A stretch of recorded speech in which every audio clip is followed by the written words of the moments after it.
So hello everyone and welcome to this video. So आज की video में हम चेकआउट करने वाले हैं the latest syllabus for the biology for CUT UG 2025 और चेकआउट करेंगे वो best books and smart study strategy जिसकी हेल्प से आप अपना जो सिलेबस है वो कम से कम टाइम में कवर कर पाओगे और साथ साथ जो आपके MCQ क्वेश्चन है उनकी प्रैक्टिस भी ज़्यादा से ज़्यादा कर पाओगे। किस तरीके से आपको सब कुछ करना है वो मैं आपको इस वीडियो में बताने वाला हूँ। तो शुरू करते हैं। देखो, बायोलॉजी और जो बायोलॉजिकल स्टडीज और बायोटेक्नोलॉजी और बायोकेमिस्ट्री जिसमें भी आप डिग्री आगे UG कोर्स है या फिर जो CUT UG में आप एग्जाम देना चाहते हो उन सब का जो सिलेबस है वो आपका सेम ही रहता है। और जो आपका सिलेबस आता है वो बेसिकली क्लास 12 की जो NCERT का जो सिलेबस है वही आपका रहता है। बस कुछ टॉपिक्स ऐड ऑन हो जाते हैं जो क्लास 12 बोर्ड्स के लिए मतलब सिलेबस कम करने के लिए रिमूव किए गए हैं, वो टॉपिक्स भी यहाँ पर ऐड हो जाते हैं। तो कुछ अगर आपने क्लास 12 में अच्छे से पूरी बुक पढ़ी है तो आपको सिर्फ कुछ टॉपिक्स ही क्या होंगे, एक्स्ट्रा पढ़ने होंगे। बाकी अगर आप अभी क्लास 12 में या फिर ड्रॉप ईयर में हो, ये जो पूरी स्ट्रेटेजी मैं आपको बताऊंगा ये दोनों के लिए काफी हेल्पफुल रहने वाली है। देखो, कोई भी एग्जाम देने से पहले, उसकी प्रिपरेशन स्टार्ट करने से पहले आपको जो उसका एग्जाम पैटर्न है और जो सिलेबस है वो आपको अच्छे से पता होना चाहिए। देखो, बायोलॉजी में, बायोटेक्नोलॉजी, बायोकेमिस्ट्री में आपके 50 क्वेश्चन आते हैं, उसमें से आपको 40 अटेम्प्ट करने होते हैं। और यहाँ पर जो आपका सिलेबस आ जाते हैं सेम जैसे आपका जो NCERT में जो आपका सिलेबस है वही आपका रहता है, बस कुछ टॉपिक्स आपके ऐड हो जाते हैं। जैसे फर्स्ट चैप्टर आपका रिप्रोडक्शन आता है सेम जैसे आपका NCERT में, उसमें से आपके ये टॉपिक्स आ जाते हैं। जैसे सबसे पहला आपका रिप्रोडक्शन का सिंपल मीनिंग आ जाता है, फिर जो फ्लावर्स हैं उनमें आ जाता है कि जो मेल और फीमेल वाला है, पोलन पिस्टल इंट्रैक्शन हो गया, फिर आपका ह्यूमन रिप्रोडक्शन आ जाता है, फिर रिप्रोडक्टिव जो हेल्थ है उसके बारे में चीज़ें आ जाती हैं। तो जैसे रिप्रोडक्टिव हेल्थ हो गए, यहाँ से CUT UG में काफ़ी क्वेश्चन बनते हैं, क्योंकि CUT UG में आपसे एक्सप्लेन करने का तो वो बोलेगा नहीं, डायरेक्ट आपसे वो क्वेश्चन बोलेगा कि इस चीज़ की मतलब कि मेडिसिन क्या रहने वाली है, या फिर इस चीज़ के सिम्टम्स क्या होते हैं, या फिर इस चीज़ की नीड और मेथड्स आपके कौन से रहते हैं। और ऐसे आपका मतलब कि जैसे आपका menstrual cycle, fertilisation, embryo development, मतलब कि इसमें किस स्टेप के बाद कौन सा स्टेप आता है, इस तरह के क्वेश्चन आपकी ज्यादातर रहते हैं। ऐसी आपकी सेकंड यूनिट आपकी आती है जेनेटिक्स एंड एवोल्यूशन, यहां पर भी बहुत ज्यादा क्वेश्चन आपके आते हैं CUT UG में, और काफी बड़ा ये आपका चैप्टर आता है। बाकी ये चैप्टर काफी इंटरेस्टिंग है, समझने वाला चैप्टर है।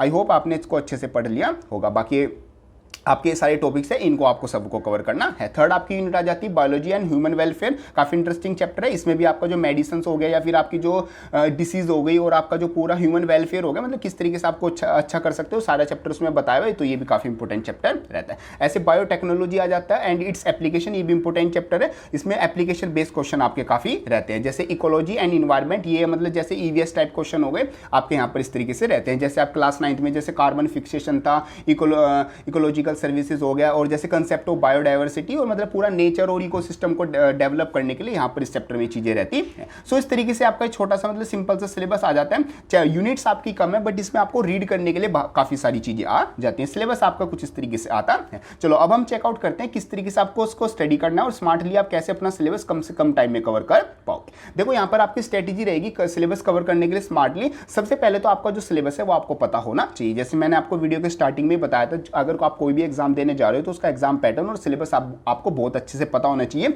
अगर आपको एग्जाम पैटर्न और अगर सिलेबस पता है तो मतलब कि आपकी जो 5 to 10% जो प्रिपरेशन है वो अपने आप ही इंक्रीज, अपने आप ही अच्छी हो जाती है। अगर आपने कम भी पढ़ा हो तो आपको सबसे पहले सिलेबस पता होना चाहिए, वो मैंने आपको बता दिया। PDF जो है वो आपको डिस्क्रिप्शन में मिल जाएगी, वहां से आप डाउनलोड करके टॉपिक है उस पर टिक लगाते रहना जो भी पढ़ते जाओगे। अब आपको देखो करना कैसे है। देखो, यहाँ पर आपके कुछ स्ट्रॉन्ग पॉइंट्स होंगे, कुछ वीक पॉइंट्स होंगे। मींस जो आपकी सारी यूनिट्स हैं, जो आपके सारे चैप्टर्स हैं, उनमें से कुछ कुछ होगा ऐसा कि आपके कुछ चैप्टर स्ट्रॉन्ग होंगे जो आपको पढ़ना भी अच्छे लगते होंगे, या फिर मतलब जिसके आप जो टॉपिक्स है वो अच्छे से समझ पाते होंगे। कुछ ऐसे चैप्टर होंगे जो वीक चैप्टर है, जैसे किसी स्टूडेंट का जो रिप्रोडक्शन वाला चैप्टर होता है वो वीक हो सकता है, या किसी स्टूडेंट का जो इकोलॉजिकल वाला बैलेंस वाला जो चैप्टर है वो स्ट्रॉन्ग हो सकता है, या फिर जो आपका वेलफेयर सोसाइटी वेलफेयर वाला चैप्टर है वो स्ट्रॉन्ग हो सकता है। अपने अपनी स्टूडेंट के हिसाब से मतलब आप अपने हिसाब से देख सकते हो कि मेरा चैप्टर कौन सा स्ट्रॉन्ग है और कौन सा मेरा वीक आता है।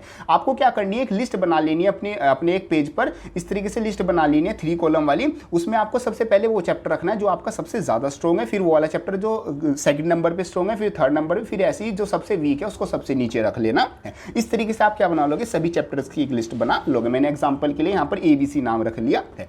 आप क्या करोगे, जो A चैप्टर है उसको सबसे पहले अपनी NCERT में से अच्छे से रीड करोगे। NCERT की हर एक लाइन रीड करोगे, जो ब्लू बॉक्स के अंदर टेक्स्ट दिया हुआ है उसको भी रीड करोगे, और जो समरी दी हुई है चैप्टर के लास्ट में उसको भी बिल्कुल अच्छे से रीड करो।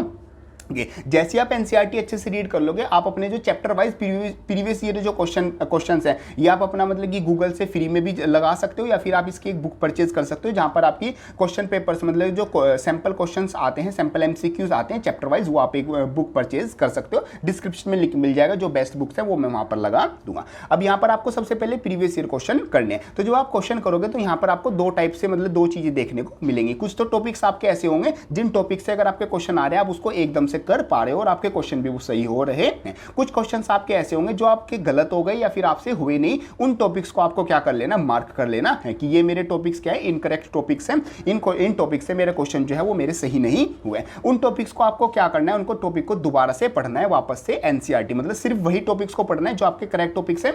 उनको आप मतलब बार बार हाथ नहीं लगाओगे, वीक में एक बार रिवाइज कर लोगे काफी रहेगा, क्योंकि हमें सिलेबस कम टाइम में ज्यादा कवर करना है। तो यहाँ पर जो आपके क्वेश्चन गलत हुए थे, सिर्फ वही टॉपिक्स आपको क्या पढ़ने हैं, दोबारा से पढ़ने हैं, और उनके दोबारा से जो प्रीवियस ईयर क्वेश्चन है वो सेम वाले पुराने वाले और जो नए वाले क्वेश्चन है वो आपको लगाने।